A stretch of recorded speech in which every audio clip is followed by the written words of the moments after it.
So I am here to kick things off, and the question I get asked is, Jim, why 9 years of eMetrics summits? What are you doing here? Why do you want to do this? And my answer is because this stuff is needed. So here's the marketing outlook for 2007 CMO Council. What's the top 3 issues? Quantify and measure the value of marketing programs and investments, improve the efficiency and effectiveness of the marketing organization, grow customer knowledge and insight and conversations. In 2009, achieving measurable ROI. In 2010, it was turning data into actions, measuring results and increasing effectiveness, allocating marketing budget. 2010, from Accenture, the #1 thing they wanted to improve was customer analytics. The Primo Argyle Executive Forum, the #1 thing in the middle there, integrating and tracking multiple channels and marketing ROI. We just heard a reference to IQ Workforce. They've put together something on their website to show that we are needed. So I want to help this industry fill these vacant jobs. This is 2005 to 2010. IQ Workforce's Web Analytics Career Center showing us there's a place for us, there's a need for us. So I want to grow this industry. I want people to learn so they can fill these roles so that we can make the internet better, so that we can make marketing more valuable, so that we can make companies more valuable, make the customer relationships more valuable from the customer's perspective. If we can optimize marketing, that means we're making it easier for customers to learn and buy from us. We're going to make profits more valuable, okay, profitable, but we're going to make us more valuable to our companies and to our clients. That's why I'm here. I want less noise and more signal. And to do that, we're going to measure stuff. So, what are we going to measure? Well, we've got all this stuff to choose from. That's our problem. How do we allocate budget? How do we figure out, I mean, even if we just look at the online stuff, there's a million ways that you can scatter money to the winds. How do you know where to put it? We've got a lot of data coming out of our ears. How do we put it to use? We've got reports, we've got tools, we've got graphs, we've got charts, we've got heat maps, we've got eye scanning. It's fabulous, it's fun, it's cool, and it all starts to just blend together and turn to mud until you apply the human being to do the analysis. And this is where the magic happens. It's not about the data, it's not even about the information, and actually it's not even about the knowledge. You've got to grow, you've got to have the data to get to the knowledge, then you've got to do the analysis. That's the hard part. That's where we need humans. So what is it that we're analyzing for? We've got data, what problem are we trying to solve? Communicating with customers, or communicating with clients, or communicating with citizens, communicating with your constituency. We want to let them know that we have something on offer, whether it's a product, a service, an idea, a candidate. We want to let them know, we want to tell them why they should buy it, why they should buy it now, why they should buy it from us, why they should tell their friends. We want to do the transaction. We want to get them to purchase or join or recommend or retweet. We want to answer their questions and solve their problems. And we want to continue the relationship. Right? It used to be just take them out to golf or take them to lunch, and then we got national, and then we got international, and now we're electronic. So the electronic, how do you connect with people? Social media. Oh, you know what? You can use social media for all of this stuff. So what is it that we want to accomplish with this? We're sitting in the middle of all of that which is marketing. Yes, it's about branding. What you tweet affects how people feel about you. Yes, it's about sales. You can put an offer out there and have people click through and purchase. Yes, it's about customer support. People are going to complain and whine online, and you've got to be there. So it's in the middle of all this. It's a communication tool. When somebody says, I don't get social media, you say, replace that word with the word telephone. Can you sell on the telephone? Yeah. Can you do customer service on the telephone? Sure. Can you call your mother on the telephone? Yes. We can do all of this. So let's start with a definition. That which makes it easy to communicate. Share pictures, share videos, share ideas. Share checking in, and how many people have checked in eMetrics? I know there's one of you. Is it Anna? So Ivan's checked in, you've checked in, okay. It's letting people know where you are. It's whatever makes it easier to share. Humans are wired to communicate. We like to share, okay? So now we know what it is. How do you be successful? You don't have to scratch me very deep to find out that, yes, I love data, but really what I'm all about is customer centricity. I want data so that I can better look at the world through my customers' eyes. I want to know my customers better. I want to know how they're feeling. I want to know what they're thinking. I want to be able to predict what they might be able to do. So I have to look at everything from their perspective, social media even more so. Because if you're in advertising and you think this is just another broadcast channel, you're going to miss out. You're going to miss the mark. We want people to gain awareness, to go from not knowing to knowing about us. We want them to change their attitude from neutral to positive. We want them to think about the influences they have. They're going to be influenced by their friends, by industry analysts. They're going to be influenced by reviews. They're going to be influenced by time of day, day of week. We want them. We want to drive them to our competition because there is no such thing anymore as let's keep the competition a secret so they don't find out. They're going to find out. We want them to find out at the beginning of the sales cycle instead of at the end.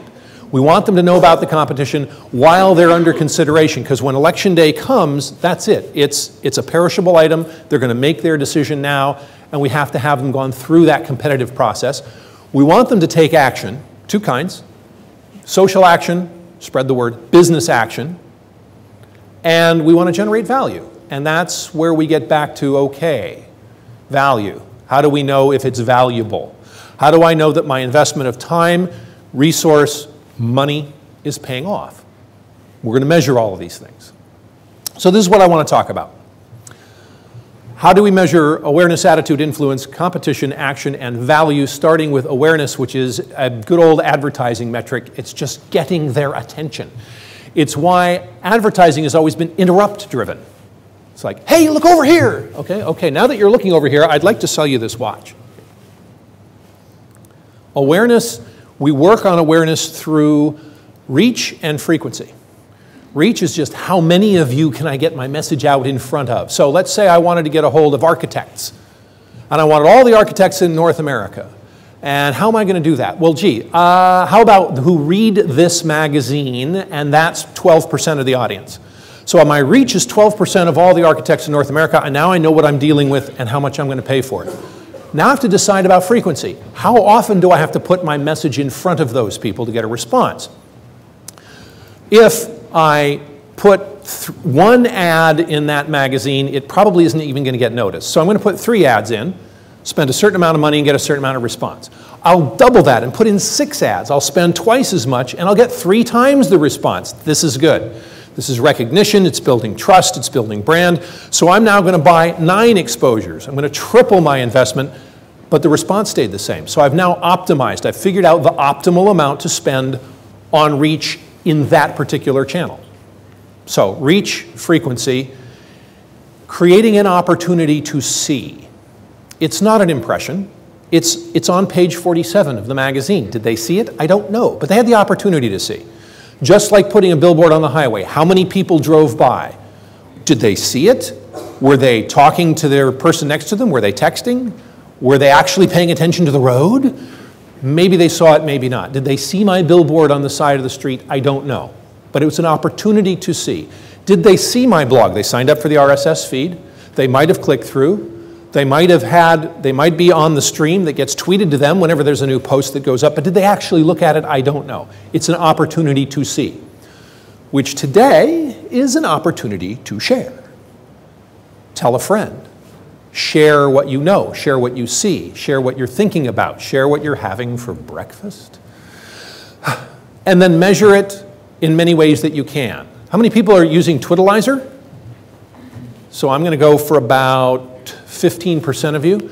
This is a great way to measure across lots of different metrics and put them together based on how much you tweet, how many followers, how many people retweet you, how you treat others. I want to measure that to gain Awareness. Doesn't matter how much work you do, if they don't know you're there, it ain't going to help you.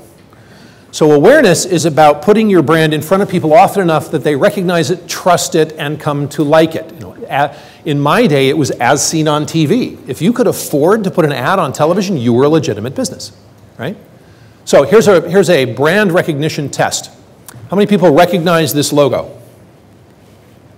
Okay, how about now? Buddy? Okay, yeah, that's about half of you. Everybody else? Oh, that's what it is. So not only do you recognize it based on just a little piece of it, but you probably know what attributes they want you to attach to it. That's branding. That's a brand that's very familiar. So I want to build awareness, I want to build recognition, and I want them to remember. So that's classic survey. Have you ever heard of? Or name an airline, or name a breakfast muffin. And if you mention us, great, we're top of mind. If I show, have you ever seen this before? Oh, okay, yes, I recognize it. It's about remembering, so awareness. We want to measure what we're doing in social media by reach and frequency in order to build awareness. But then we've got to change attitude. This is tricky. Positive, negative, that's all we're looking at. This is sentiment, analysis, polarity. Is it a positive statement or a negative statement? This is really hard for technology to accomplish. It's really hard for humans to accomplish. Honey, this pot roast is delicious. Great. Honey, this pot roast is the worst I've ever tasted. That's pretty clear that there's a problem in the house. This pot roast is inedible. Well, you know, it could have been that the refrigerator broke, and it's just a fact. Or it's frozen. You actually can't eat it. It's not a matter of opinion. It's just a fact. It's inedible. Or, well, this pot roast is better than your mother's. Oops. So figuring out sentiment, and here's my favorite. I never said she stole my money. I never said she stole my money. I never said she stole my money. I never said she stole my money. I never said she stole my money. I never said she stole my money. I never said she stole my money. She stole my heart. Ask a machine to figure out which one of these you mean when you see it in text, and you lose. You can't. So there are inherent fundamental problems with sentiment analysis, and guess what? That's a grain of salt that we just accept. Because if you take love BlackBerry and hate BlackBerry and you compare them, that's pretty clear. Is it exact and perfect? No. Is it useful? Yeah. Can you track it over time? Absolutely. And map it against what people are saying.